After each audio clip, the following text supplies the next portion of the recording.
আমার তো মাথা মতোই কাজ করছে না, আমার তো মাথা ঠিক হচ্ছে না রে।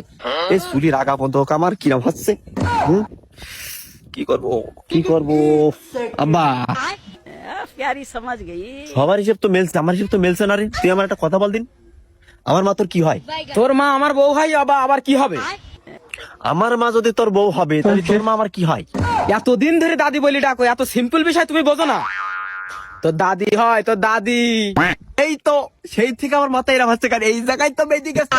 আমি বুঝতে পারছি এই জায়গায় বেরিয়ে গেছে। সমস্যা তো এই জায়গায়, আমার মা তোর বউ হয়, তোর মা আমার দাদি হয়, এই তো গায়ে মারামারি। আচ্ছা তুই আমার একটা বল দিন, একটু কথা বল দিন আমার সাথে, একটু সরাসরি কথা বল। তুই আমার বল, আমার যে বিয়ের সাথে কথা চলছে, তুই কি আমার বিয়েতে যাবি? আমি যাবো না তো যাবে কিডা? আমার এই একটা মাত্র ছেলে, আমি যাবো না তো তোমার বিয়েতে যাবে ডাকিডা? হ্যাঁ, তোর বিয়েতে যেরকম তুই একা একা খেয়ে মরিলি, আমার বিয়ে আমি একা একা খাবো, তোর নিয়ে যাবো না, রক্ত কলেরা।